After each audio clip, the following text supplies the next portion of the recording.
हीच आहे ती पवित्र भूमी जिथे स्वयं प्रभू श्रीराम आणि महाबली हनुमान यांनी शिवलिंगाची स्थापना केली। आणि हीच पवित्र भूमी आज रामेश्वरमच्या स्वरूपात गणेश गल्लीत अवतरली आहे।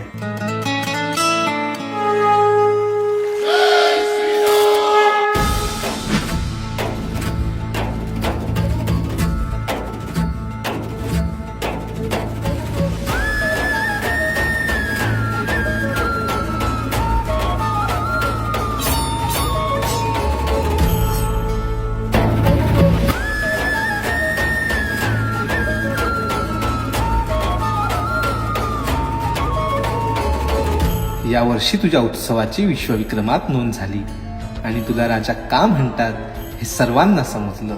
आज पूर्ण जगाने पाहिला आमचा विश्वविक्रमी राजा, आमचा मुंबईचा राजा।